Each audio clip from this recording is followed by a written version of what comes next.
신령과 진정으로 예배한다는 것은 무엇을 의미하는가? 오늘날 예수님 일행이 사마리아의 수가라는 마을에 들어갔습니다. 우물가에서 여인을 만나요. 물을 달라고 요청합니다.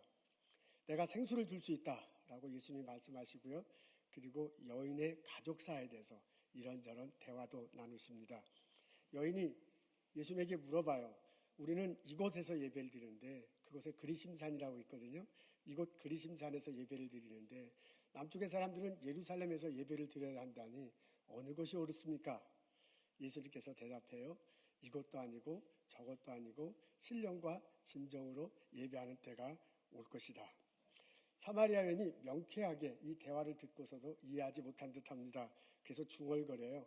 메시아가 오시면, 그리스도가 오시면 모든 것이 다 명쾌하게 이해될 텐데. 그 말을 듣고 예수님이 여인에게 말합니다. 내가 바로 그리스도다. 이 대화 속에 보면 신령과 진정으로 라는 표현이 나옵니다. 우리 개역 한글판 옛날에는 신령과 진정으로 이렇게 표현되어 있는데 요새 개역 개정에는 영과 진리로 이렇게 표현되어 있기도 합니다.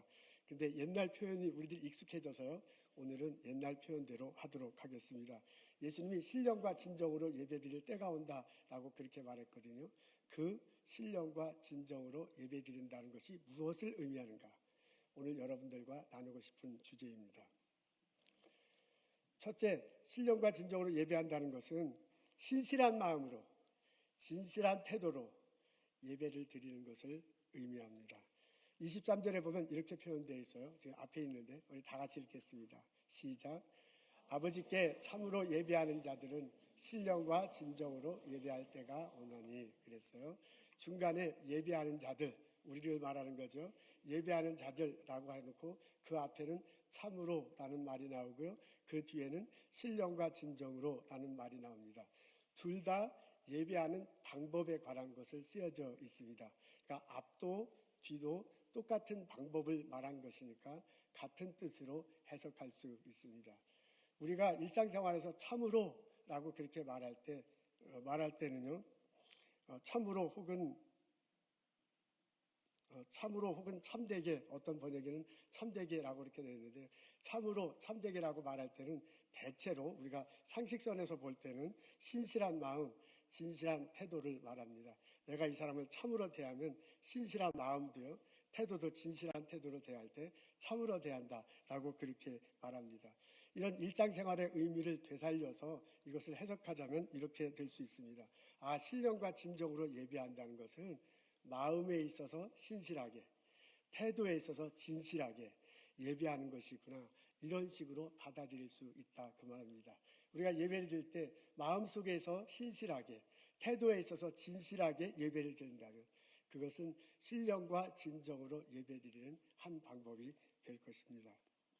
우리가 하나님께 나아가 예배를 드릴 때는 내 마음가짐이 좀 신실하면, 내 태도가 좀 진실하면 좀 더 하나님께 깊이 예배를 드릴 수 있을 것입니다. 우리말에 옛말에 목욕제계라는 그런 한자어가 있습니다. 국어사전에 보니까 이렇게 표시되어 있는데요. 제사나 중요한 일 따위를 두고 목욕을 하여 몸을 깨끗이 하고 부정한 일을 피하며 마음을 가다듬는 일이다 라고 그렇게 표현되어 있습니다.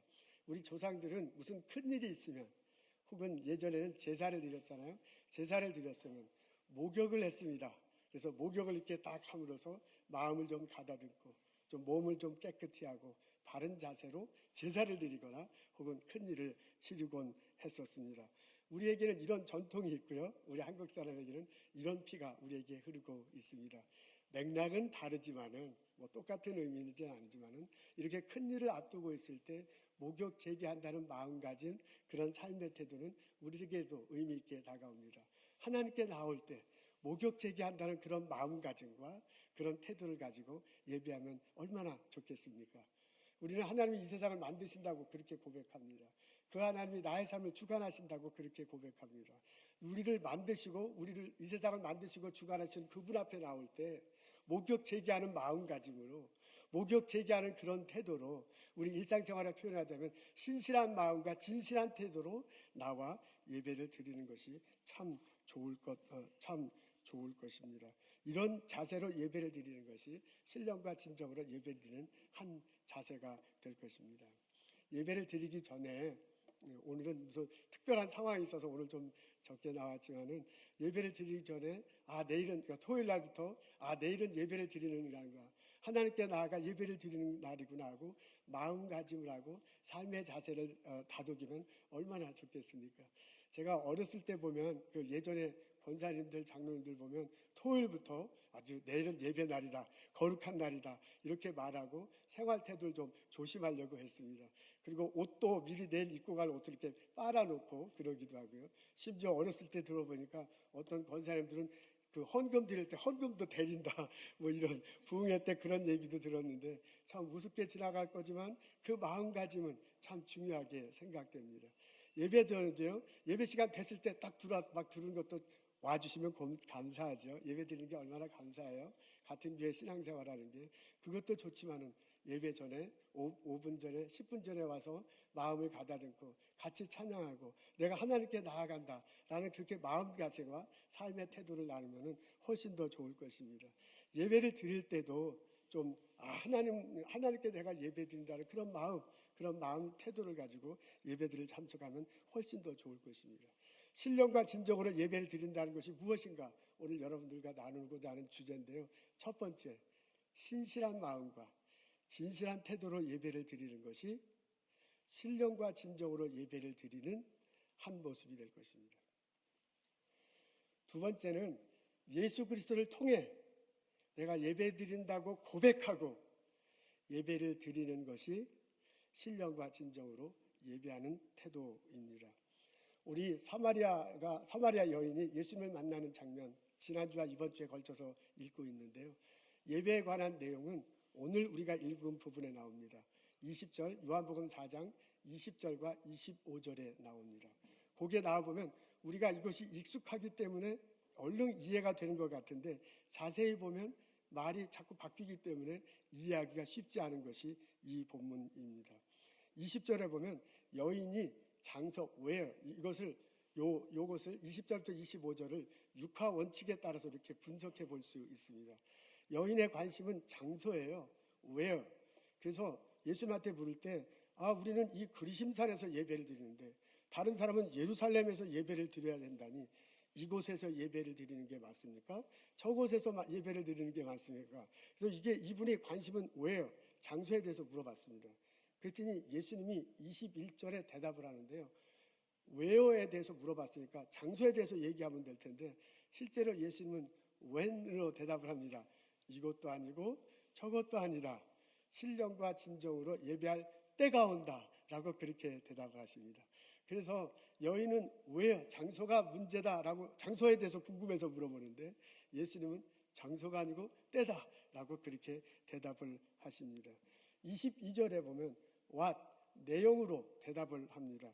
구원이 유대인에게 나오신다. 이게 좀 더 풀어서 말하면 구원을 베푼 구원자가 유대인에게서 나온다. 그런 뜻이거든요. 예수님 십자가 다시고 부활하신 것, 그것을 통해서 구원이 일어나고 그것을 믿음으로 예배드려야 된다라는 것을 이렇게 그 속에는 함축적으로 이렇게 막 담겨져 있는데 그것을 그냥 툭 뱉듯이 말하세요. 구원은 유대인에게서 온다. what에 우서 대답을 하십니다. 그 다음에 보면 how로 대답을 해요. 23절과 24절입니다. 예배를 드리는 사람들은 신령과 진정으로 예배해야 될 것이다. 이렇게 얘기하고요. 25절은 내가 그리스도다. 후로 대답을 합니다. 여러분 이렇게 물으면요. 우리가 20절부터 25절이 예배에 관한 내용을 말하고 있는데요.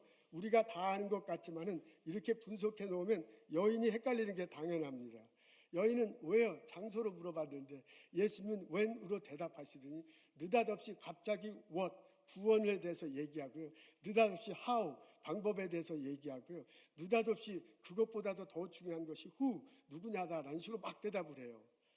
그러니까 여인이 헷갈려서 예수님이 메시아가 오시면 더 명확히 할 텐데 라고 대답하는 것을 볼 수 있습니다. 여러분 이렇게도 보면 동문서답하는 것 같은데요. 이게 요한복음의 어법입니다. 요한복음엔 이런 식으로 나와 있습니다. 한 문단에 한 가지 주제를 한 가지 이미지로 같은 표현으로 사용하면 얼른 이해가 되기 쉬울 텐데 요한복음은 그렇지 않아요. 한 문단 안에서 한 가지 주제를 얘기할 때 다른 표현을 막 사용해서 얘기합니다. 다 두세 가지 이미지를 한꺼번에 사용합니다. 그래서 얼른 보면 좀 어리둥절하고 좀 헷갈리는 면이 있습니다. 여기서 말하고 싶어하는 건 그리스도예요. 내가 그리스도다. 예수님 말씀, 그 선한 사마리아인 죄송해요. 우물가에 그 여인, 사마리아 여인 할 때 제일 앞에서 보면 하나님의 선물, 물을 주는 사람이 누군지 알면 네가 좋을 텐데 라고 제일 먼저 얘기를 해요. 그래서 예수님의 관심은 그거예요. 내가 그리스도임을 네가 알아야 될 텐데, 그것이 곧 선물일 텐데, 그게 제일 먼저 이렇게 나왔습니다. 그런 식으로 놓고 본다면 예수님께서 말씀하시고 보는 것은 내가 그리스도이다 그 말이에요. 장소가 여기냐 저기냐가 중요하지 않아. 예수님을 믿고 예수님을 통해서 예배 드리는 것, 그것이 중요해요. 때가 별로 중요하지 않아. 지금 이때 예배를 드려도 되고, 내가 아직 십자가 자시고 부활할 때가 좀 나중에 오는데, 그때서 예수님을 알고 그때서 예수를 믿고 고백하고 그때부터 예수님을 통해서 예배를 드려도 돼. 때가 지금이냐 그때냐, 그거보다도 더 중요한 게 내가 누구냐예요. 내가 what은 예배를 드릴 때 십자가에 다시고 부활하신 예수님, 그것을 통해 내가 구원 얻는다. 그 구원의 고백이 너무너무 더 중요하다라는 식으로 말해주고 있습니다. 그렇게 구원 얻었음을 고백하고요, 그걸 마음으로 품고 예배를 드리는 것이 신령과 진정으로 예배를 드리는 거다라는 식으로 지금 말해주고 있어요. 그래서 예수님의 관심은 내가 그리스도라는 거예요. 예수가 그리스도다라고 고백하면서 예배를 드리는 것이 장소보다도 더 중요하다. 그것이 어느 때보다도 더 중요하다. 어떤 방법으로 클래식하게 예배를 드리는지, 컨템포러리 예배를 드리는지, 그것보다도 더 중요하다라고 예수님이 사마리아 여인에게 말해주고 있습니다. 예수님을 예수님을 통해서 예배 드린다는 마음을 가지고 예배 드리는 것, 그것이 더 중요합니다. 예수님을 늘상 생각하면서 이렇게 예수님을 통해서 예배 드리니까 예수님을 늘상 생각하면서 예배 드리는 것이 진정으로, 신령으로 예배 드리는 것입니다. 신령으로라는 것을 영어로 보니까 스피릿 이렇게 나와 있어요. 그걸 그냥 한국말로 풀면 영혼 혹은 정신으로 표현되어 있습니다. 영혼 하면 좀 어렵게 느껴지만 정신으로 하면 우리가 생각하는 거잖아요. 그러니까 일상생활의 용어로 보면 생각이다 이렇게 풀어서 보면 더 쉽게 이해될 수 있습니다. 그러니까 신령으로란 말은 그냥 일상의 표현을 하면 이게 생각을 하면서라고 그렇게 해석하고 받아들여도 됩니다. 우리가 예배를 드릴 때 예수님을 생각하면서 예배를 드리는 거야. 예수님이 하나님의 아들이시구나. 예수님이 이 땅에 오셨구나. 예수님이 십자가 달시고 부활하셨구나. 예수님의 가르침, 이런 것들을 생각하면서 예배를 드리는 것, 그것이 신령으로 예배를 드리는 거다라고 일상의 표현으로 쉽게 표현할 수 있다 그 말입니다. 여러분, 진정으로는 영어로 보니까 truth, 진리로 이렇게 나왔습니다. 그걸 진리다라고 이렇게 좀 풀어서요, 일상생활로 표현하자면 예수님의 가르침이, 예수님의 삶이, 예수님의 모습이 진짜구나, 진리구나 라고 믿고 예배를 드리는 것이 진정으로 예배를 드리는 것으로 이렇게 해석하고 받아들일 수 있다 그 말입니다. 예수님이 십자가 달려 돌아가심으로 우리들의 죄를 용서할 길을 여셨습니다. 예수님이 부활하심으로 우리가 의롭게 될 길을 열으셨습니다. 예수님이 승천하심으로 우리가 천국에서 영원히 살 길을 열으셨습니다. 그것이 팩트다. 그것이 이런 의미가 있다. 그런 팩트로, 그런 의미로 내게 다가온다. 진리로 다가온다는 것을 알고요, 그것을 생각하고요, 그것을 진짜 마음으로 믿으면서 예배를 드리는 것, 그렇게 생각하고 그렇게 믿고 예배를 드리는 것이 신령과 진정으로 예배 드리는 것으로 해석하고 받아들일 수 있다 그런 말입니다. 우리가 예수님을 통해 예배를 드리는, 하나님께 예배를 드리는 것이 신령과 진정으로 예배하는 것입니다. 오늘 나오는 여러분들에게 신령과 진정으로 예배하는 것이 무엇인가 라는 얘기를 나누고 있습니다. 첫째, 신실한 마음과 진지한 태도로 예배 드리는 것이 신령과 진정으로 예배 드리는 한 방법입니다. 두 번째, 예수님을 통해, 예수님을 분명히 생각하고요, 예수님을 분명히 믿고 내가 그분을 통해 하나님께 나아간다고 고백하며 예배를 드리는 것, 그것이 신령과 진정으로 예배를 드리는 또 다른 한 면입니다. 마지막 세 번째는 예수님과 함께 살아가는 것, 그것이 신령과 진정으로 예배 드리는 한 면입니다. 우리는 성전에 모여서 이렇게 찬양 드리고 함께 이 자리에 모여서 예배 드릴 수 있습니다. 그러면서 또한 우리는 나의 삶의 자리에서, 나의 가족 속에서, 일터에서, 학교에서, 직장에서 예수님을 예배하면서 살아갈 수 있습니다. 하나님은 이 세상 어느 곳에 존재하십니다. 내가 예수를 그리스도 믿을 때 성령의 모습으로 내 안에 계세요. 내가 교회에 있을 때도 나와 함께 하시고요. 내가 바깥에서 삶을 살아갈 때도 나와 함께 하셔. 그러니까 내가 그분을 진정으로 예배한다면, 신령으로 예배한다면 교회 안에서 예배드리는 것과 함께 나의 삶에서도 그분을 높이고 예배드린다. 교회 안과 같이 일치할 때, 같은 맥락으로 통할될 때 우리는 신령과 진정으로 예배하는 삶을 살게 될 것입니다. 여러분, 예수님이 사마리아 여인을 만나는 이야기를 읽어봐도, 이것을 이야기를 읽고 분석해봐도 이런 깨달음을 가질 수 있습니다. 우리 국어 시간에 그 이야기 속에는 항상 기승전결이 있잖아요. 시작이 있고 점점점 발달하고 클라이막스가 되고 이렇게 마지막 끝나는 그런 이야기는 전부 그런 흐름을 갖고 있잖아요. 국어 시간에 다 배운 거 생각났을 것입니다. 그래서 그 흐름을 표현하자면 이렇게 점점 올라갔다 클라이막스만 있다가 이렇게 내려갑니다. 그 사마리아 여인 이야기도 보면 그런 것과 똑같은 패턴이에요. 처음에는 수가성에 이렇게 들어가서 예수님이 수가 제자들과 함께 들어가요. 그 다음에 여인을 만나려고 문 달라고 그래요. 그러니까 여인이 놀라가지고 유대인이 어떻게 나한테 말을 겁니까? 막 이런 대목 나오잖아요. 그래서 점점 갈등이 점점 깊어져. 그러다가 갑자기 예수님이 가정생활을 얘기하니까 이 사람이 나를 알지도 못하는 사람이 어떻게 내가 여러 남자하고 사는 걸 알까 하면서 깊어집니다. 그러다가 신앙적인 얘기를 하잖아요. 이 산입니까? 저 산입니까? 하면서요. 예수님과 그 사마리아 여인의 얘기를 들어보면 처음 만날부터 얘기가 점점 갈등이 깊어지고 나중에 클라이막스가 뭐냐면 내가 그리스도라는 거예요. 그게 클라이막스예요. 그러고 난 다음에 그것을 깨닫고 이 여인이 마을 사람들한테 가서 나 그리스도 만났다. 그러니까 마을 사람들이 놀라서 그 사람이 진짜 그리스도인지 한번 만나보자. 그리고 마을 사람들이요. 그 사람이 진짜 그리스도다. 이렇게 얘기를 해요. 그러고 난 다음에 예수님이 그 마을을 빠져나갑니다. 이런 식으로요. 여기에도 보면 보통 이야기처럼 이렇게 흐름이 있어요. 근데 그 흐름의 정점, 클라이막스는 뭐냐면 예수가 그리스도라는 거예요. 여인이 예수님과 대화를 나누고서요. 그냥 일상생활의 이야기를 나누고 자기 가정생활을 나누고요. 신앙생활을 얘기하면서 분명히 깨달으면서 그리스도구나 이분이 마음으로 느껴져요. 그래서 그것을 가지고 마을 사람들과 나누는 모습이 보입니다. 여기서도 보면 그 그리스도라는 말이 나오기 직전에 예배에 관해서 이야기를 나눕니다. 그래서요. 그리스도라는 고백이 예배라는 것과 서로 대화를 나누면서 마지막에 정점으로 나눠요.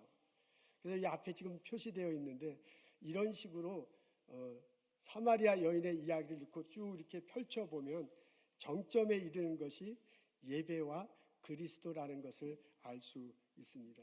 이런 식으로요. 예수님이 여인과 이렇게 이야기를 이끌어 나가면서 삶에 있어서 가장 중요한 게 그리스도를 고백하는 것이고 그리스도를 고백하는 것만큼 중요한 것이 예배다라는 것을 여인에게 알려주고 있습니다. 그 이야기를 읽고 분석하고 설교를 통해서 들으면서 우리에게도 또한 예수님이 알려주고 있는 것입니다. 근데 그 예배가 삶과 함께하는 예배야. 여러분 제가 앞에 놓은 걸 보세요. 그리스도를 얘기하고 예배를 얘기하는데 그전에는 여인이 가정생활을 말해요. 나중에 여인이 마을 사람들을 만나잖아요. 마을 사람들하고는 얘기도 안 하고 하던 사람이었어요. 근데 마을 사람들과 얘기를 해. 그게 가정생활과 마을 사람들과 얘기하는 게 그 여인의 삶이에요. 삶의 변화가 일어났어요. 그 전에는 자기 혼자 물 들어가는 혼자 아무도 모르는데 물 들어갔잖아요.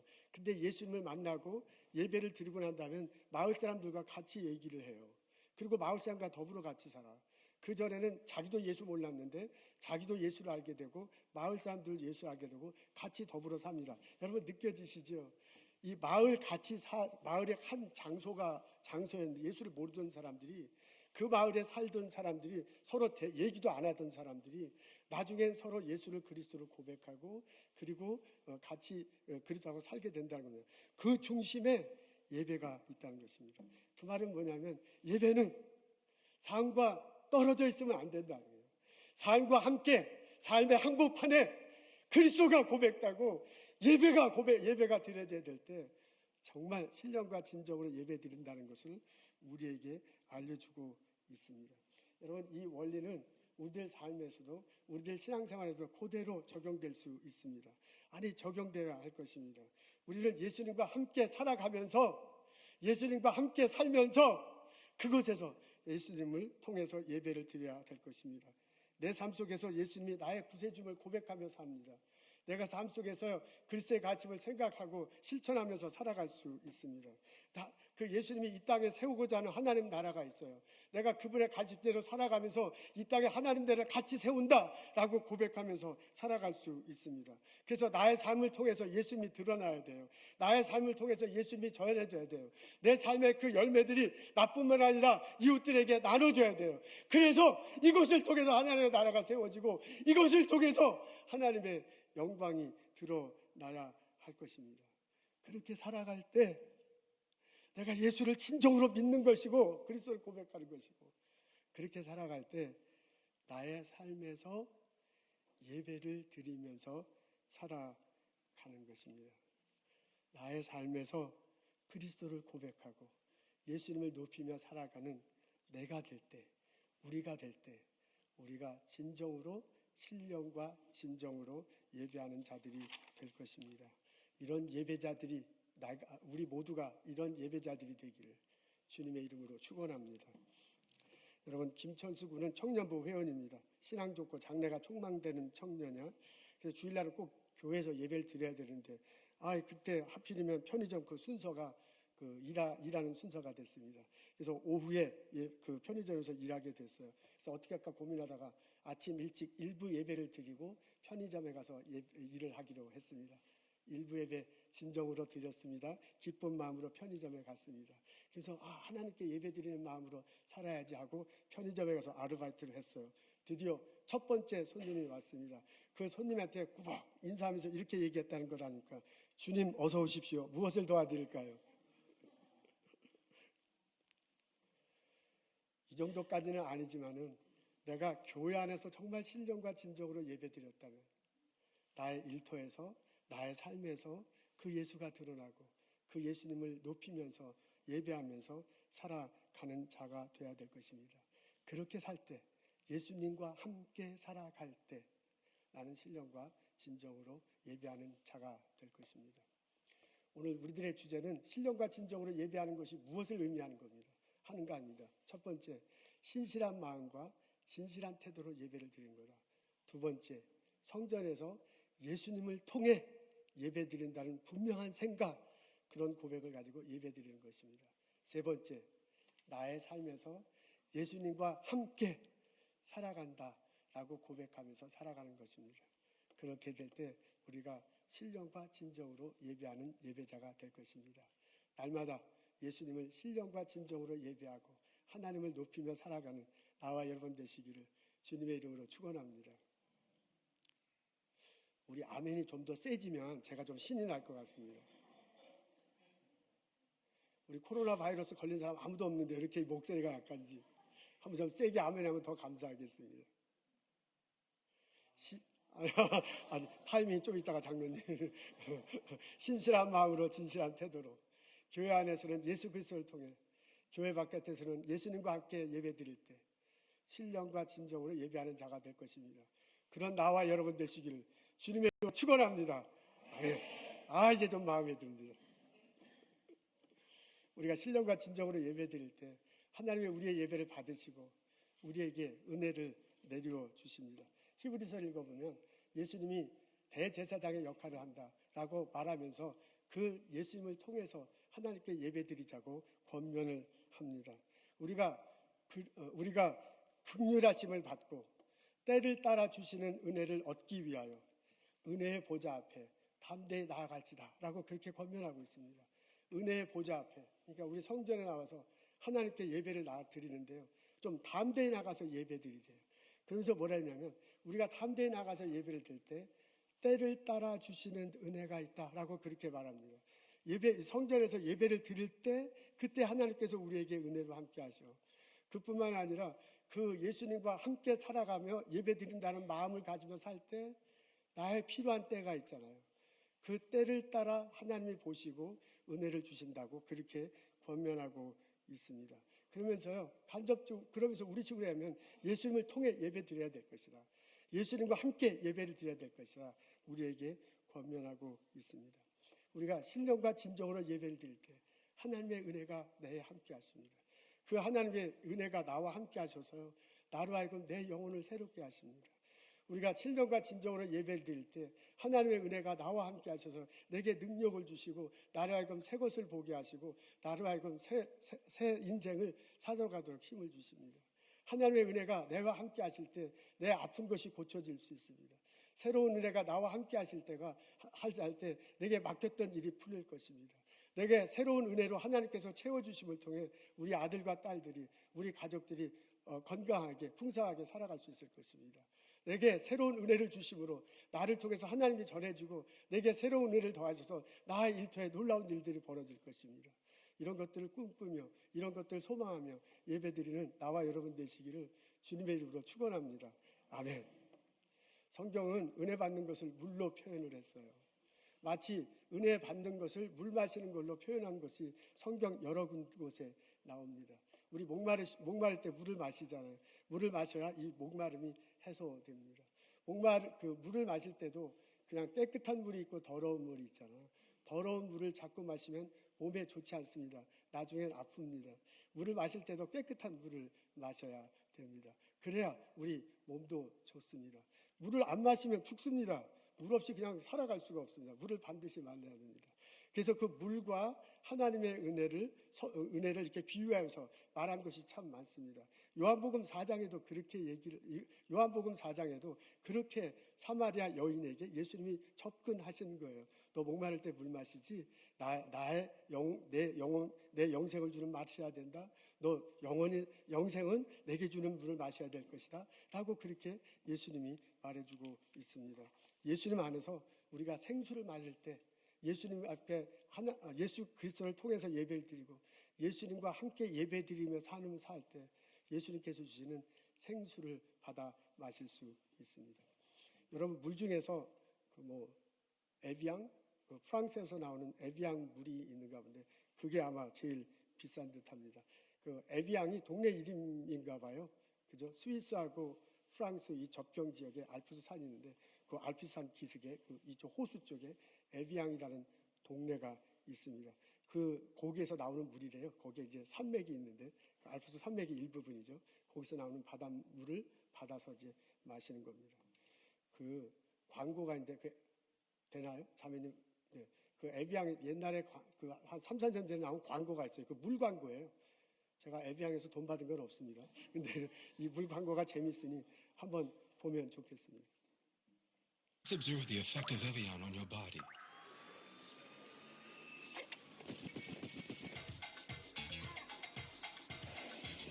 Come on, say that. The hip to the hip, hop it, don't stop, the rock to the bang, bang, boogie, say up, jump, the boogie to the rhythm of the boogie to beat. Now what you hear is not a test, I'm hopping to the beat, and me, the groove, and the friends are gonna try to move your feet. I am Wonder Mike and I like 볼륨이 좀 높으면 좋겠네요, 소리가.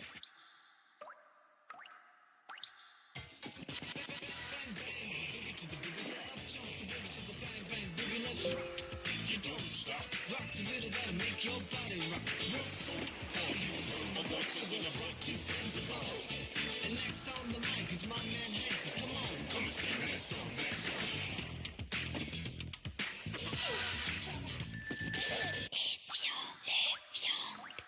오해는 하지 마십시오. 그러니까 이 에비앙 물을 마시면 어른들도 애처럼 이렇게 건강하게 활동했단 말이죠. 그런 뜻도 있고 이 어린아이들이 건강한 물을 마셔서 이제 잘 될 거다. 지금 그런 얘기예요. 제가 이 광고를 보면서 에비앙 물이 얼마나 좋은지는 잘 모르지만 저 애들이 저 물을 마셔서 몸이 건강해질 것입니다. 근데 저 아이들의 정신은 무엇으로 건강케 하겠습니까? 저 애들의 영혼은 무엇으로 맑게 하겠습니까? 여러분, 내가 목마를 때 잠시 물을 마시면 내 목마름이 가셔. 그러면 무엇이 내 정신 세계를 맑게 하겠습니까? 무엇이 내 영혼을 살찌우게 하겠습니까? 내 진정으로 삶의 의미를 주는 물은 무엇입니까? 무슨 물을 통해서 내가 내 주변의 사람들에게 삶의 열매를 나누어 주며 살릴 수 있겠습니까? 예수님은 내가 그리스도다, 내가 생수의 근원이다 라고 우리에게 알려주고 있습니다. 예수님을 통해 예배드리고 예수님과 함께 이 세상을 살아갈 때 우리는 그분이 주시는 생수를 받아 마시면서 내 정신이 맑아지고 내 영혼이 풍성해지고 내 삶에 풍성한 열매들이 맺히게 될 것입니다. 그 풍성한 열매들을 이웃들과 나누어주며 살아갈 수 있습니다. 예수님이 생수의 근원이십니다. 예수가 그리스도다. 그것을 고백하며 살아가는 나와 여러분 되시기를 주님의 이름으로 축원합니다. 이스라엘 백성들이 바벨론의 포로로 잡혀갔잖아요. 시리에 빠진 이스라엘 백성들에게 하나님이 에스겔을 통해 말씀해 주십니다. 에스겔이 환상 가운데 가니까 성전이 나타나요. 근데 성전 문틈으로 물이 조금씩 이렇게 흘러내려나가요. 근데 그게 동쪽으로 가다가 남쪽으로 흐르는데, 그래서 이렇게 물이 처음에 조금씩 이렇게 나왔는데 그 물이 가면서 이렇게 점점 많아져요. 들어가 보라. 그래서 들어가 보니까 물이 발목까지 찼습니다. 그리고 또 물이 막 점점 내려가요. 그래서 이렇게 갔다가 보니까 또 들어가라 해서 보니까 물이 이번에는 무릎까지 찹니다. 그리고 또 물이 막 점점 내려가고 있습니다. 그러면서 또 한참 이렇게 환상 중이니까 또 점프해가지고 한참 물이 많아진 곳에 들어가다 보니까 이번에 물이 허리까지 찹니다. 그리고 또 나왔어요. 그리고 또 한참 더 막 물이 점점 많아져요. 그리고 들어가 보니까 물이 허리까지 찼더라. 어깨까지 찼더라. 그래서 더 이상 어떻게 걸어갈 수가 없어갖고요. 거기서 그냥 막 에스겔이 수영을 치잖아요. 그래서 막 수영을 치는데 보니까 옆에 막 물고기들이 막 득실득실 하는 거야. 그래서 이게 더 이상 어떻게 수영할 수가 없어가지고 무트로 이렇게 헤엄쳐 나오다 보니까 무트에 과실나무들이 쫙 열매였습니다. 그리고 그 보니까 위에 과실나무들이 막 둥실둥실 열려 있어요. 그 과실나무 뒤에는 곡식들이 쫙 펼쳐져 있고요. 그리고 동물들이 있는 것을 봅니다. 사람들이 거기서 과실나무를 따먹고 사람들이 거기서 곡식을 이렇게 먹고 동물들과 함께 있는 장면을 봅니다. 할렐루야. 성전에서 나오는 물, 그 흘러나오는 물로 인해서 이런 놀라운 축복이 있습니다. 신령과 진정으로 예배하는 자들에게 이런 은혜가, 이런 축복이 있을 것입니다. 이 하나님의 약속을 믿고 신령과 진정으로 예배하는 나와 여러분 되시기를 주님의 이름으로 축원합니다. 기도하겠습니다. 하나님, 주일에 거룩한 마음을 가다듬고 주님께 나와 예배드리게 하심을 감사합니다. 진실한 마음으로 진실한 태도로 예배드릴 수 있도록 도와주옵소서. 십자가 다시고 부활하신 예수님, 그분을 생각하고 그분을 진정으로 믿고 예배할 수 있도록 인도하여 주옵소서. 내 삶 속에 하나님 예수님이 함께 하신다고 고백하면서 삶을 통해 예배드리며 살아가는 저희들 되게 하여 주옵소서. 하나님, 이 시간 주께서 주신 많은 것들 기억하고 거룩하게 구별하여 하나님께 예물 드립니다. 우리의 예물 받아주시옵소서. 우리의 예배 받아주시옵소서. 하나님께서 기뻐 받으시고 은혜를 저희들에게 허락하여 주옵소서. 내 삶 속에 건강하기를 원합니다. 내 삶 속에서 정말 예수님 만나기를 원합니다. 내 삶 속에서 나를 통해 그리스도가 전해지고 풍성한 열매를 나누어주며 살기를 원합니다. 하나님, 우리의 예물 받으시고 하나님, 우리의 예배를 받으시고 그런 은총을 허락하여 주옵소서. 예수님 감사합니다. 예수님 이름으로 기도합니다. 아멘.